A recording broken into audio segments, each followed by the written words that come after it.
2.5 million people just canceled ChatGPT. 2.5 million. Think about it. And most of them are making the same mistake. They're switching to Claude, but using it the exact same way they use ChatGPT. Copy, paste, ask a question, get an answer.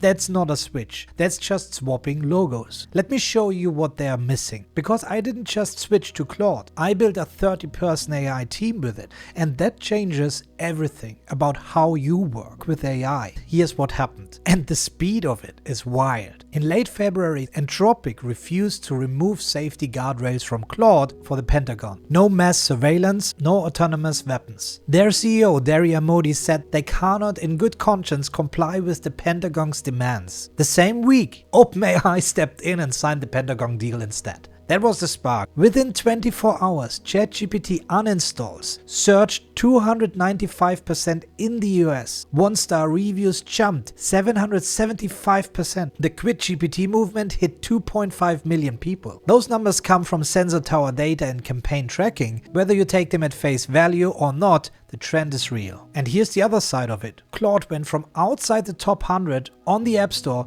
to #1. In 4 weeks, not because Anthropic ran some massive ad campaign, because people were genuinely looking for something different. Now I want to be clear about something. The Pentagon situation was the trigger, but it was not the cause. People weren't happy with ChatGPT for a while. The quality felt inconsistent. The interface kept changing, features got locked behind higher tiers. And for a lot of users, there was this growing sense that OpenAI was optimizing for scale, not for the people actually using the product. The Pentagon deal gave those 2.5 million people a moral reason to do what they already wanted to do. It was the permission slip. You could tell this wasn't just a PR battle anymore. This was a real philosophical split in the industry. Okay, let me be honest here, because I think you deserve that. I'm not going to pretend Claude is better at everything. That's not true, and it wouldn't be useful. Here's what I can tell you from using both every day for real work. Claude is better at writing, no doubt. It sounds like a person. ChatGPT still sounds like a press release unless you fight it. On the ARC AGI-2 benchmark, which tests novel reasoning, Claude scored 68.8%. GPT scored 52.9. That's not a small gap. And on GDP Val AA, which measures real-world professional tasks, Claude beats GPT 5.2 about 70% of the time. And here's the important thing to me. Claude handles massive context better. 200,000 tokens standard. Up to 1 million with their best model in beta right now. If you're working with long documents, research or code bases, this really matters. So where does ChatGPT still lead? Well, image generation with DALL-E is ahead, although I'm using Gemini Nano Banana in combination with Claude for this. Voice mode is more polished, and GPT edges out Claude on certain math benchmarks, although I never noticed anything like this. Both cost $20 a month, same price. So this really comes down to what you need it for. Now, this is the part nobody else is covering, and this is why I made this video. Most people who switch from ChatGPT to Claude do the exact same thing they were doing before. They open a chat, they type a question, they get an answer. Maybe it's a better answer, great, but you're still using AI like a search engine with personality. Here's what Claude can actually do. First, Claude Code.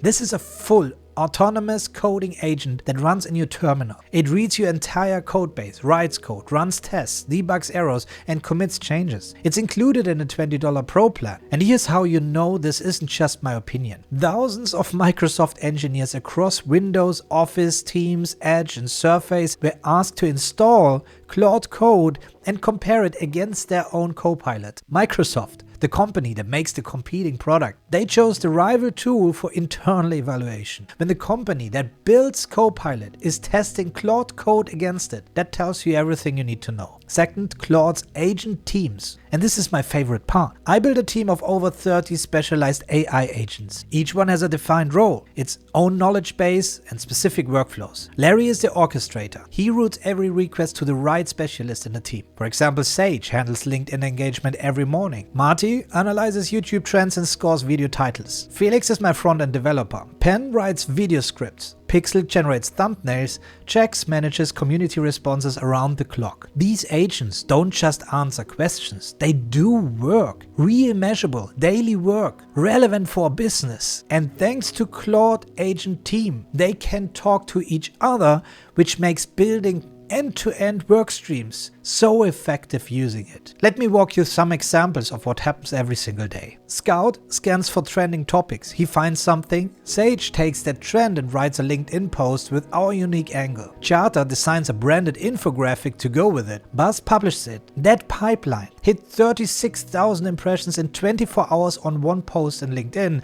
I didn't write a word, but they're all trained on nearly a decade of knowledge that we provided to the AI team as context. Paco and me published over 1,000 articles, videos, and podcast episodes over the years. We've written a book about our ICOR methodology. We have comprehensive courses that we all have handwritten ourselves. So now with all the context, the tone of voice, all this, just due to this fundamental base of knowledge, it's possible to leverage AI at this way. Now imagine you hook this up to your business knowledge. So obviously I'm still reviewing everything that goes out, and yet I rarely need to adjust anything. This is really game changer, even compared to 2 months ago before Opus 4.6. Let's look at the other workflow. I record a video, Reel edits the footage, Marty optimizes the title, description, tags and thumbnails using 7 dimensions of CTR analysis. Clio manages the comments after it goes live. The video you're watching right now went through this exact pipeline. Workflow number 3, a user asks a question on our platform My ICOR. Checks, writes and reply based on our knowledge base and the full context of what we provide inside My ICOR. It gets posted automatically. Obviously, Paco and me are personally in there, but now we can focus much more on our inner circle members who upgraded to get personal coaching and priority support by us. And yet, all other members still get very detailed support thanks to checks. Community support running around the clock without me sitting in a chat window. This is such a lifesaver. This is not a chatbot anymore. This is an AI-powered operating system. The slides that you're watching here, made by Charter, another AI team member. I could go on for ages. If you want to learn more how I built this, I'm running an AI workshop that you can join and we will build this together, step by step. So you have an AI team like this running in 3 hours. And all this runs on Claude, because Claude lets you build this. The architecture, the context windows, the code execution, the agent framework. ChatGPT doesn't give you these building blocks. And here's the connection most people miss. This is the refine principle from the ICOR methodology. Don't just use a tool. Build a system with it.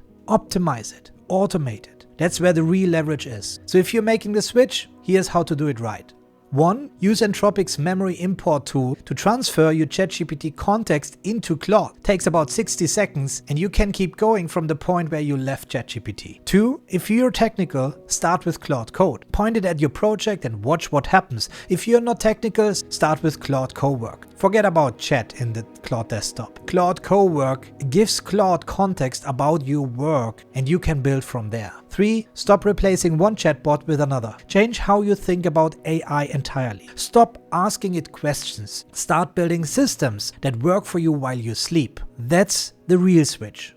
Not the app, the mindset. If you want the full system behind what I just showed you, including how to build your own AI team and the ICOR methodology that ties it all together, check out myicor.com. Everything is there. And if this changed how you think about the ChatGPT to Claude switch, subscribe. I make videos like this every week about building real AI systems for businesses, not just playing with chatbots. Drop a comment. Tell me, have you already switched? Are you thinking about it? What's holding you back? I'm curious to know.